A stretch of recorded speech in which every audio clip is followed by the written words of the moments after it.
Okay, so let's talk about the 1640s in England. This wasn't just some political squabble. The entire country literally tore itself apart, and it all spiraled into something, well, something that was totally unthinkable at the time. A nation putting its own king on trial and actually sentencing him to death. I mean, how on earth does a country even get to a place like that? Well, let's dive in and find out. Yeah, this is really the core question, isn't it? Putting your own king on trial for treason? I mean, that's just a radical, almost unimaginable idea. To even begin to understand it, we've got to rewind a bit. We need to look at this deep, fundamental conflict that was brewing, this clash between two totally different visions for what England should be. All right, so here are our two main players. At the very heart of this whole mess, you've got two major power centers, and they are on an absolute collision course. On one side, King Charles I, on the other, the English Parliament. And here's the kicker. Both of them believe they had the final say in how the country was run, and neither one was about to back down. So let's get right down to the fundamental disagreement. It's pretty simple, really. You've got King Charles I, who was a firm believer in what's called the divine right of kings. He literally thought that kings were like little gods on earth, put there by God himself. So in his mind, his authority was absolute, no questions asked. But then you've got Parliament, and they held all the practical power. Why? Well, they controlled the money, the purse strings. Only Parliament could really raise taxes. So if the king needed cash, and kings always need cash, he had to go through them. You can already see the problem here, right? Well, as you can imagine, Charles got pretty frustrated with Parliament constantly challenging him. So, what does he do? He just gets rid of them. For 11 whole years, he decided to rule completely on his own. His critics called it the 11 Years' Tyranny, and you can see why. He tried to get by without Parliament's money by avoiding big wars and digging up all these old weird fines and taxes, but all this did was create massive resentment. People started getting really scared that what he really wanted was to be an absolute monarch with no checks on his power at all. So for years, this tension was just simmering under the surface, kind of like a pot about to boil over. And then a few key things happened that just pushed the whole kingdom right over the edge. This wasn't just a political crisis anymore. It was about to become a full-blown civil war.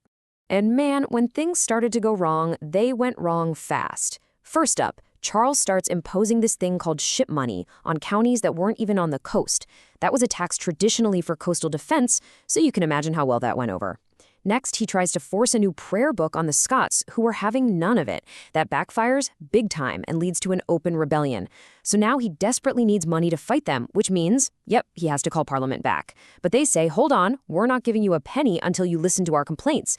So what does Charles do? He dissolves them again. And then the final straw. In 1642, he personally marches into the House of Commons with 400 soldiers to arrest his biggest critics. He actually fails to find them, but the damage was done. It was seen as this unforgivable attack on Parliament itself. You know, Charles's actions really came back to bite him. After the Scots beat his army, he found himself in a crazy financial trap. He was forced to pay the Scottish army £850 every single day, just to keep them from marching further south into England. I mean, think about that number back then. It's completely unsustainable.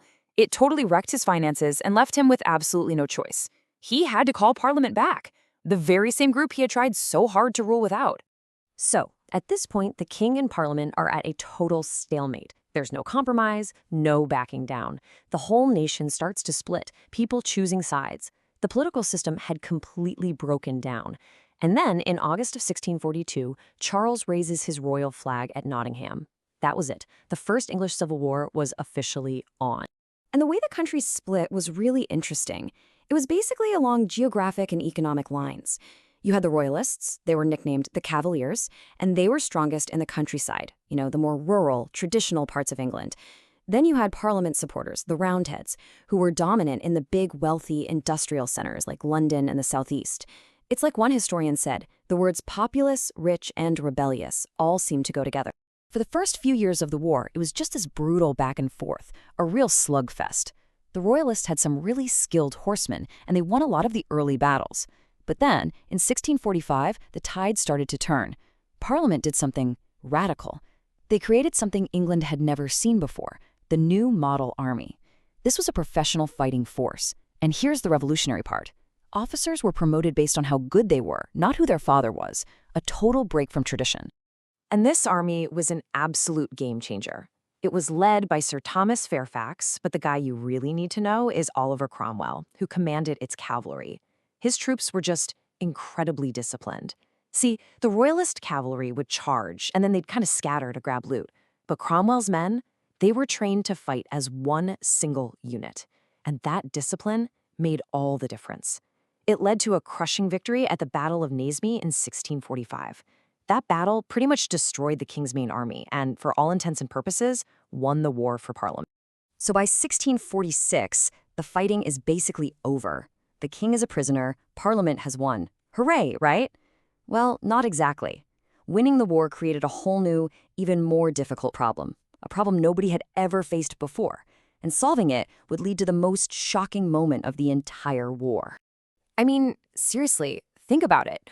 What do you do with a captured king? There's no rulebook for this. Charles was still the king, right? Most people just assumed he'd negotiate, agree to some new rules, and go back to being king with less power. But Charles, he just wouldn't accept that he'd lost. He refused to make any real compromises. Instead, he kept trying to play his enemies off each other and even tried to stir up a second civil war from his prison cell.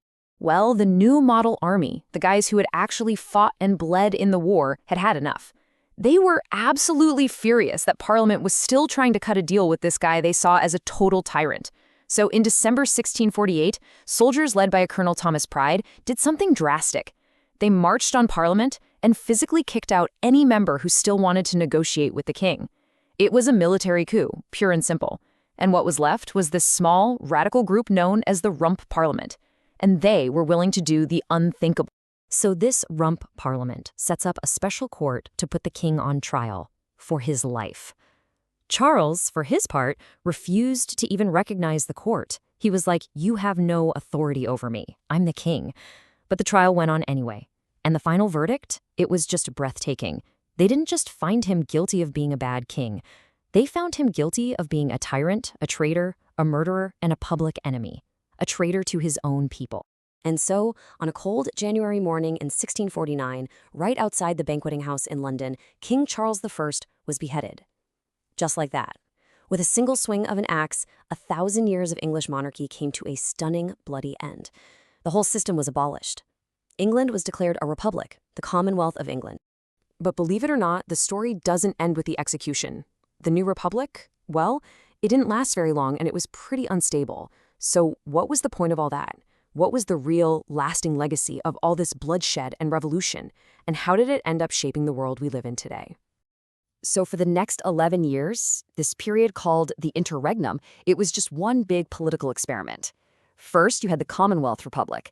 Then that gave way to something called the Protectorate, which was basically just Oliver Cromwell ruling as a military dictator. But after Cromwell died, the whole thing just fell apart. By 1660, the country was exhausted. They invited Charles's son, Charles II, to come back from exile and restore the monarchy. Now, this is the crucial part. Pay attention here. Yes, the monarchy came back, but it was not the same monarchy. That whole idea of the divine right of kings? Dead, buried, done. No king or queen after this would ever dare to try and rule without parliament or try to raise taxes by themselves. The war had permanently, fundamentally shifted the balance of power. Parliament was now a permanent, essential part of the government. This was the birth of the constitutional monarchy we know today. So when you really think about it, the king came back, sure, but did a king ever truly rule again in the same way? The Civil War left a permanent scar, a permanent lesson. It answered that big question of who really held the ultimate power in the country. And it didn't answer it with a debate or a philosophical argument.